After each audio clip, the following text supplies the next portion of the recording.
Thanks everyone for joining in today's MPS developer webinar. That's been, I think, organized for all of our client service providers. And for all those people who don't know me, just to give an introduction, I'm the product owner for NPP and MPS solution for Cuscal. And I've also been joined by our project manager, Max Johansson for MPS, and Mark East, who has been the brains for the MPS solution. He's a senior architect. So before we start the workshop or today's webinar, just some housekeeping rules. We wanted to let you know that this is a webinar, therefore we may not be able to hear you. So for any questions that you may have, there is a chat section where you can post your questions and we'll try to answer it at the end of the session. For any reason, if we are short of time, we will collate them, try to upload them on Cuscal Connect portal. And if there are any specific questions for any particular client, we'll try to reach out to you bilaterally as well.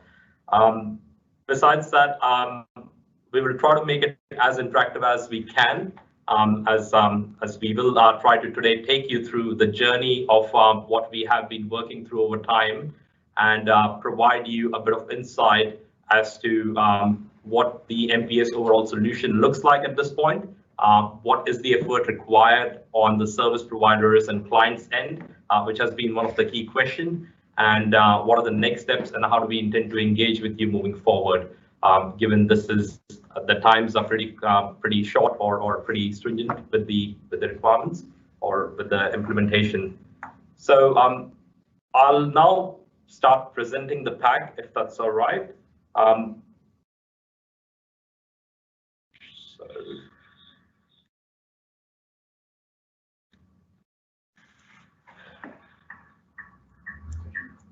Great. So as I've, we're so sorry, we are having some technical.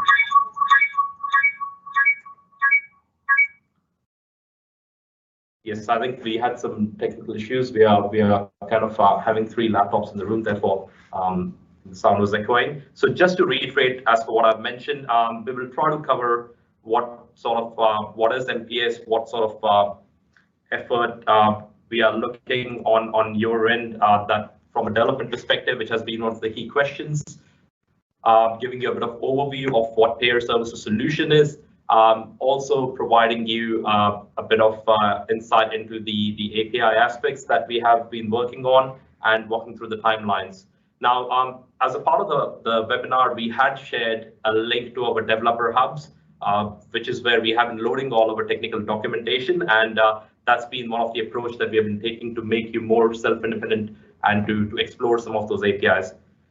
So in terms of MPS now, mandated payment service, I think that's one of a pretty harsh word that we've been using. We are working on something more of a customer-friendly term, which I think internally within Cuscal, we will be sharing that pretty soon with all of our clients and service providers to give you a better term to use.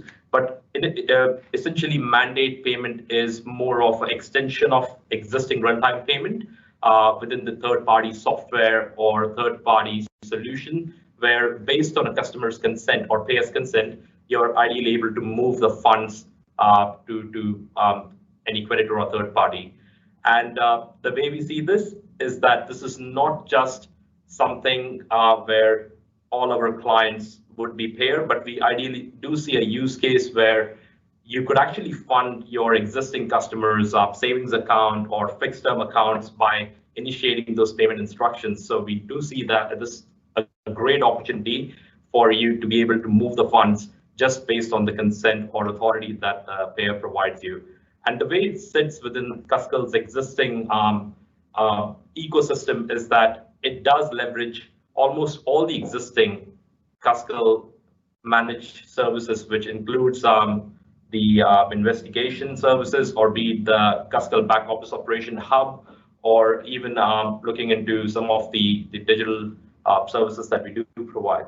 So the solution at this point will be leveraging the existing payment systems. So for any client who are currently connected to us for payment services, there won't be any change for them for the payer services or for the existing payment services. MPS will be sitting on top of that like an overlay service, providing a better customer channel experience. And this will be provided to you via new REST API platform or REST API services. And for any of those clients who are currently using SOAP APIs, this shouldn't have any impact on their existing function or the way they are currently functioning. Also, just to provide a bit of hindsight, which I believe everyone is aware, is that this remains a mandatory compliance requirement from NPPA perspective. So the timeline that we are looking for go live for the service, for the payer services, is December 2021. So from that perspective, we have worked our way backwards down. And the kind of, as I mentioned, the kind of approach we are going to take is to ensure that we reduce the compliance overhead or the amount of effort that you guys have to do currently with the payment side. We will try to manage that as much as we can. I believe this is something similar to some of the clients who might be used to using our Apple Pay, where we do manage the compliance overhead, or given we have recently seen that there have been certain compliance requirements around even Pay ID. So seeing all those experiences, we have tried to include all those learnings and principles within MPS to make it a better journey. Now, moving on to the next slide, just to give a bit of payer service overview and Cuscal managed service overview, which I've already spoken over, but just to reiterate that, as I mentioned, this will be a REST API service, and it'll be an easy plugin service as we are expecting. We are hoping to provide all the APIs and share them with you via our developer hub, taking away the dependency of the documentation structure that we currently work with within the payments within the existing payment world, providing your developers, providing your technical audience to actually test and try the APIs as they look through and get the first-hand experience. Also within the payer services, what we are extending it to is some of the requirements from NPPA perspective are around ensuring that the payer is able to amend the mandate, create, authorize a mandate, ability to change the details around the mandate. So all of these services would be a part of the payer services, and this mandate payment service is going to be centrally managed, or all of this data is going to be stored within the mandate management system, which is similar to what we have within the Pay ID service right now, called as addressing service. So similar to that, within the mandate system, we are going to have a mandate management system, which is going to be centrally managed by NPPA. Besides that, as we did walk through, or did we go through some of the other managed services that Cuscal will be leveraging that we currently do provide you around disputes and payment exceptions, or ensuring that we do provide you all the audit reporting and other reporting that would be required for all the mandate associated details. And as a part of key principle, we'll ensure that we are not only able to provide you a solution, but making sure that you're able to meet the rules. And moving forward, we are able to manage the maximum amount of compliance overhead for you as well.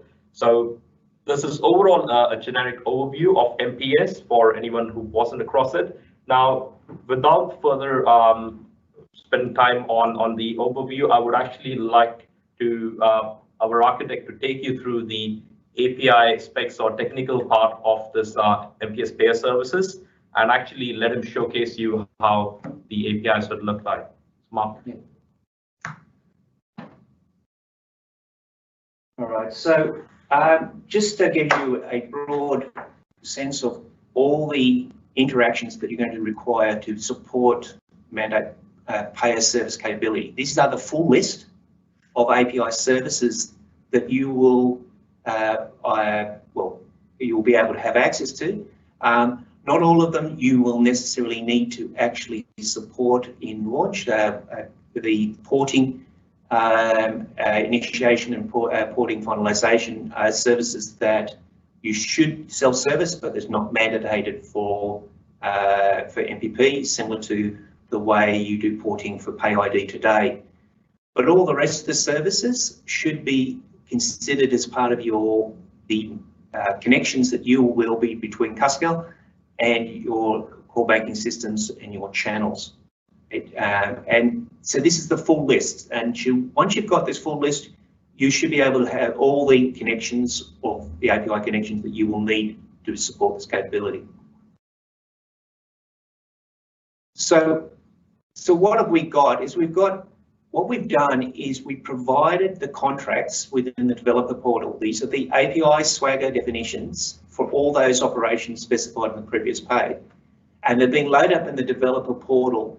All right, they're not executable, they're just the actual swaggers and contracts. You can then download those and present them to and understand the contracts. They are in evolutionary phases. They're still, we don't have a service behind them, but it's a contract that's becoming quite stable. There are still some further changes, and over probably the next week or two, they'll become finalised.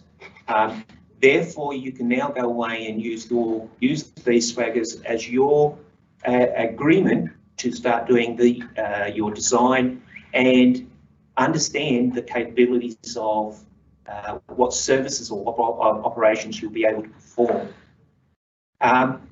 The developer hub will then be transitioned over time, and probably in February sometime we will then transition into having an executable service behind those operations, and that will be a light version of the service. And when I talk about light, we're talking about the functional capable, but we're not talking about things like store and forward, throttling controls, auditing, those sorts of things that we will be adding to the services over the period as they mature before we get to the more end-to-end sort of service. And this will be backed by the NPP's sandbox for mandates, which is a fully operational mandate simulator, or it's not really even a simulator, it's actually a fully operational mandate system where you can go away and actually create mandates and process the whole mandate lifecycle.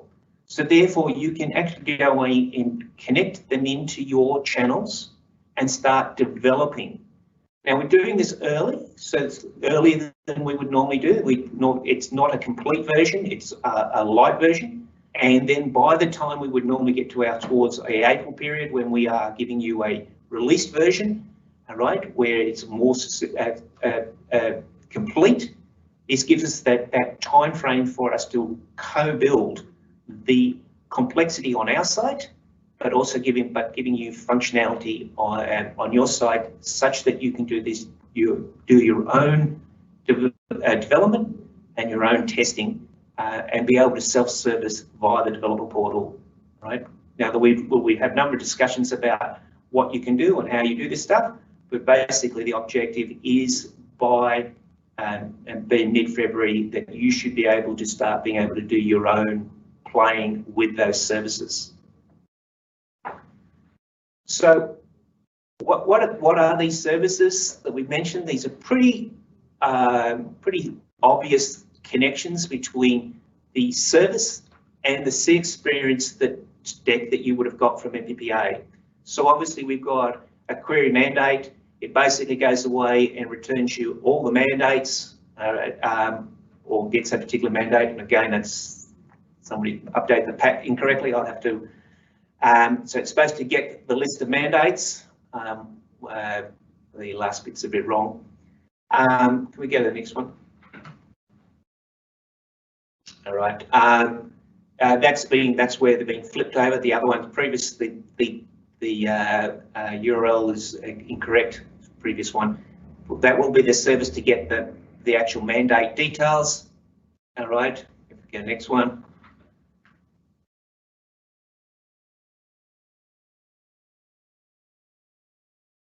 Going. Yep. Take a minute. This gets you all the actions. So these are all the mandate actions, and if you understand that they're interactions from the payer side and there are interactions from the initiator side. So it's not your straight audit trail. It's a holistic audit trail between over the mandate structure. So just so that you have to understand how this is. So again, all lined up with the CX experience services. So it's really basically one service for each of the key events.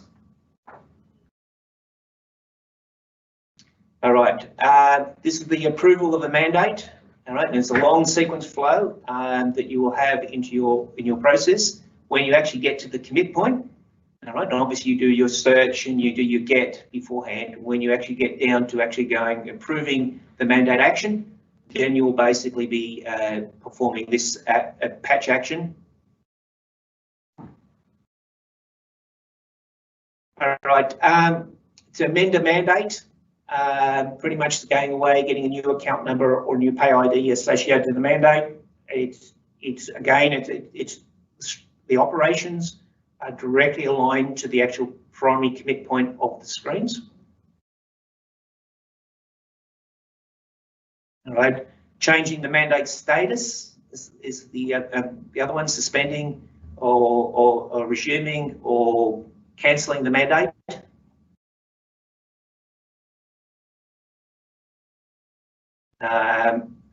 Porting. Now this is obviously if you want to do your self-service porting for NPPA, you can go away and do assisted service. We will be providing the full functionality inside the hub, NPP hub, to be able to do porting.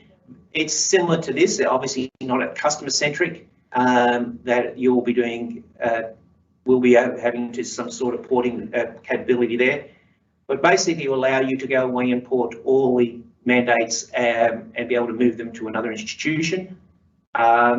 This is the overlaying services for Cuscal to manage to keep aligned with these screens. All right, and then porting finalisation, which is a whole lot of other screens. You can go to the next page, but basically the whole sequence of things to go away and finalise that porting. Now, each of the services would basically being built on the basis to support the digital experience or the proposed digital experience that NPPA provided as the guide. The services are really tried to drive towards the aligning with the experience components. So things like with inside the CX guidelines, they'll talk about the way the labels are presented on the actual mandate. Things like, the actual exact text or the label will change depending on the type of mandate. This service will be providing that information to you. So therefore, you'll not only have the attributes, but you'll also saying you want the label and values that you should be presenting on your screens. This enables us to be able to help everybody being compliant. We fear that maybe NPPA may change the way the labels or introduce new structures for new contracts as they arise, and we will then be able to absorb that on our side without forcing a change on your client side.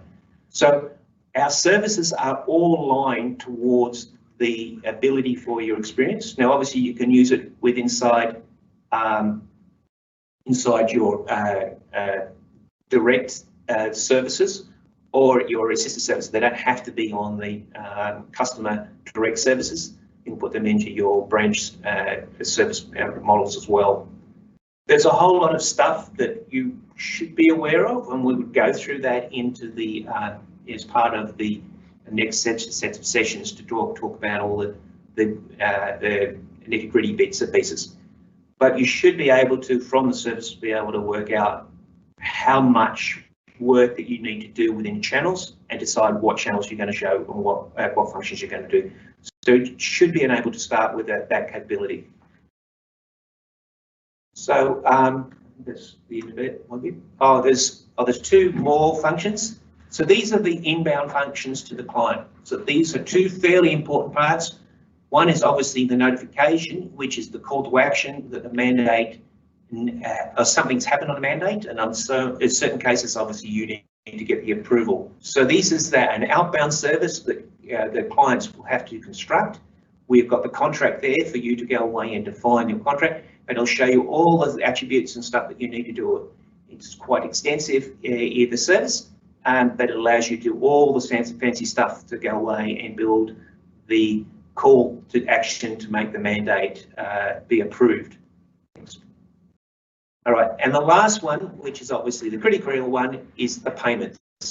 This is a service that where you overlay over our existing stuff. And this is probably the first time you actually will look at the way that how mandate payments fits over your existing payment capability.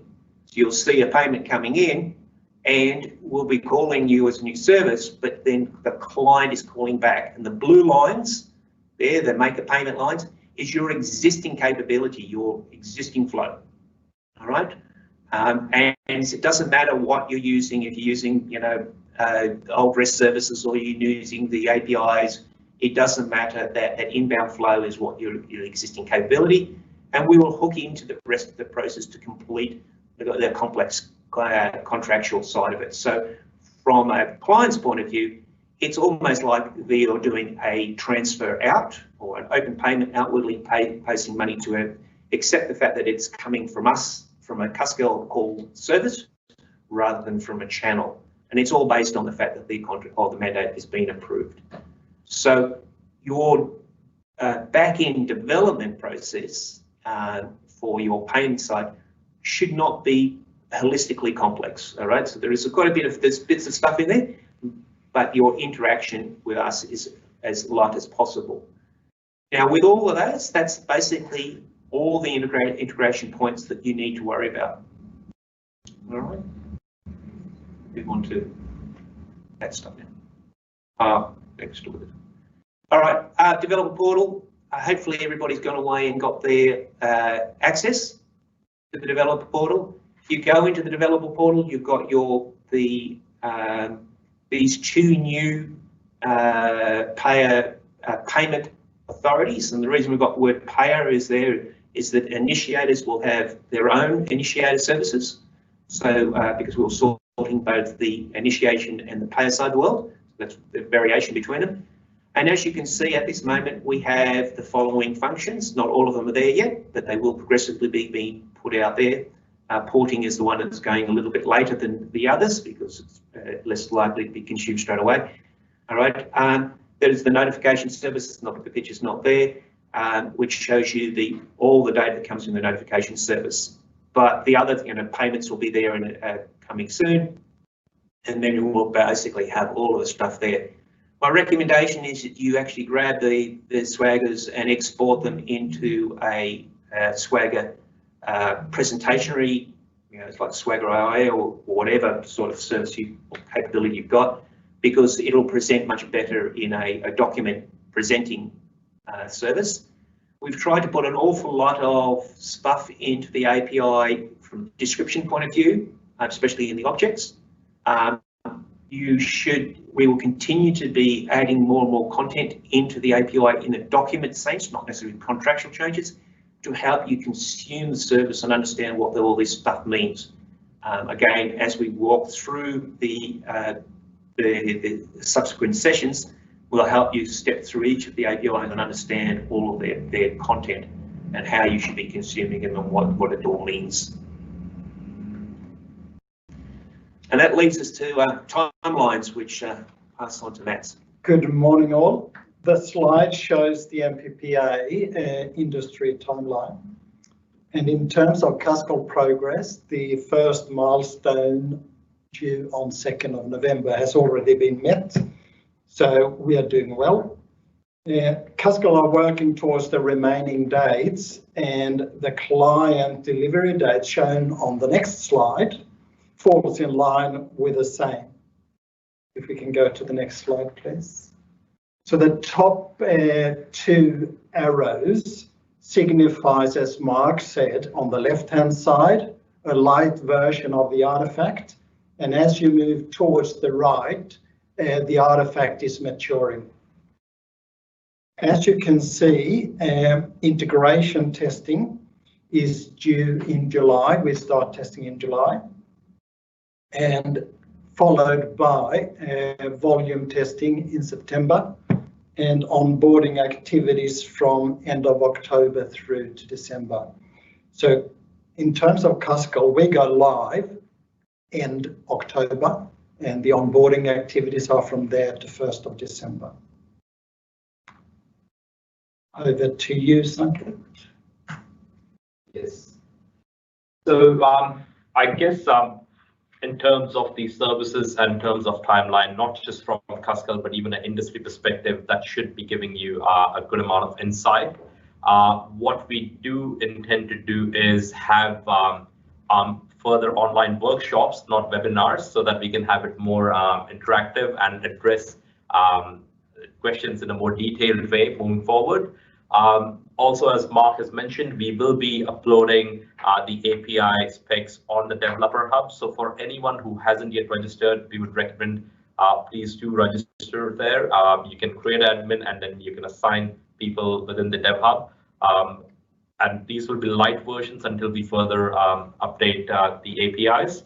Now, in terms of client questions, so we are expecting all the questions to be shared with us by the 10th of November, so that we can actually respond to any critical questions that you may have around the documents that have been shared or with regards to the webinar today. And also we'll be updating one of the slides that Mark had pointed out, so that will also give you kind of enough time to go through the updated pack that we'll share. And we will try to respond back via a collated feedback. We won't be mentioning any client's names, so please, you wouldn't have to worry on that one. But one of the reasons we want to take that approach is that if there are any questions that a particular client may have raised or a service provider may have raised, it may be addressing a similar problem that even the other client would be facing. So it's just to have that approach of share the knowledge that we would be doing. Now, moving on to the next session, which is the Q&A. So we haven't had a chance to look at the chat, but I think we'll just open that and get into the Q&A right now.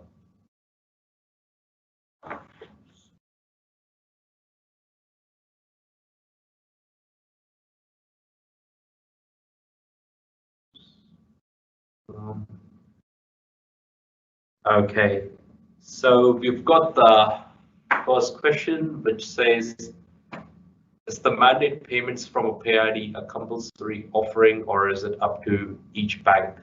All right, so no, pay ID within the mandates is mandatory. A client initiator will be able to use pay ID and send that pay ID request through either with an account number or the pay ID. So if the client or the initiating party or the payer or the payee don't have a pay ID, then they can use account numbers. So it's no change in what you're currently offering around pay ID, but if you have a pay ID, it must be supported. Now, for your side, we will do all the conversion for you. So when you receive the mandate or the mandate payment, we will be converting those pay IDs into account numbers, passing both the pay ID and the account number to you, but you do not have to do the rest of resolution for it. We'll already done it for you. Great. Got one more question, which is, and I wouldn't want to name service provider, but I think it's more to understand how is this going to work for the service providers. The API looks good. So Mark, if you want to elaborate on that. It's going to work for it would. So I guess what we understand is, and what I'm getting from this question is, how would this suit the existing services that you would be providing to your clients? So as we have mentioned, in terms of the payer services, we don't see, or existing payment services that you may have, we don't see any changes to that.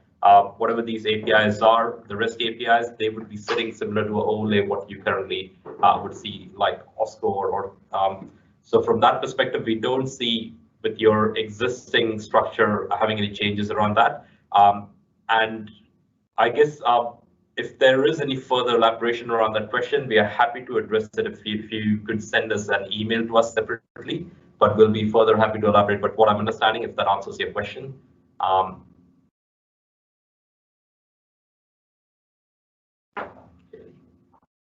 Yes, I think that CDSs were invited for this meeting today. So. Oh yes, there are. So the other question we have got is, with today's webinar, have we got any CBSs? Yes, we have invited all the service providers today and core banking service providers. So most of them have registered. I think all of them have registered, including some of the clients who are supported by them as well. So we have got a mix of the clients and the service providers.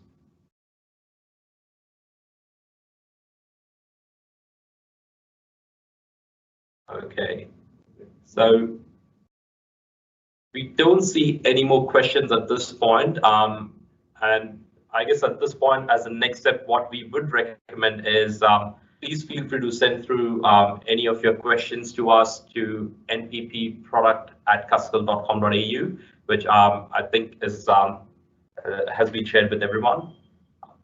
We've just got one more. So retrieving mandate, is this based on account number, member number, other? What options are available? All right. So this is actually, it starts getting into the more detailed bits. But what we are providing is a service that allows you to provide an array of account numbers and pay IDs that represent your customer, typically the way you would access it. So if you have the customer logs on, they've got their standard profile, they've got 3 accounts and 2 pay IDs, they would pass that in a single call, and we would collect all the mandates for those accounts and pay IDs and return it as a list in a summary view. That now you can do a detailed view or you can have a summary view, but I would typically assume you're using the summary view. This would be then lead to your first screen that when you say press the mandate button or whatever it is, payment authorities, I think is what we're now talking about as the word. So it's like your scheduled payments. You would go to a separate screen where you show you that list, and then from that list you would then go down and click onto it and actually pull back the details of the get mandate of it's called, which will show you all the actual individual details of it.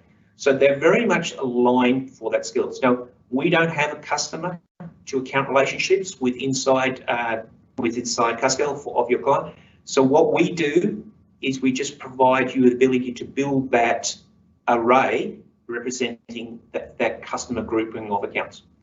We'll be caching that view, so therefore, if you call it multiple times, you don't have to cache it on the side. We'll be able to make sure that we manage the performance.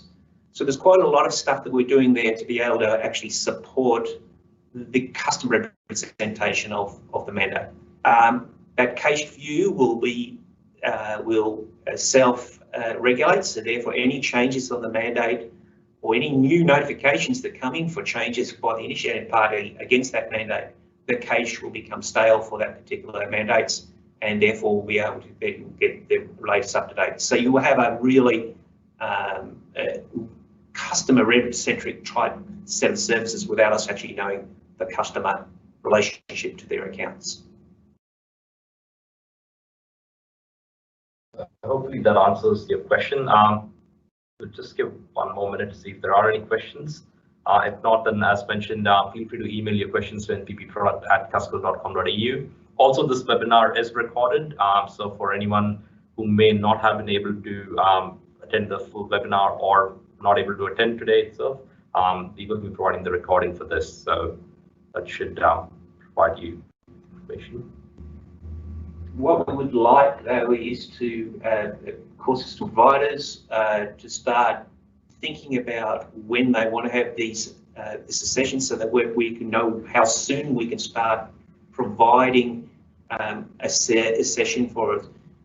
We see that we'll need to help you, support you through that early phase of understanding how you should be using the services, and some of the recommendations that we have from our other primary clients. So Bendigo and IG have already done a fair bit of knowledge in this space, and some of their learnings and experiences from them we can actually share with you how to tackle the actual services and what things that we think you need to build in your site.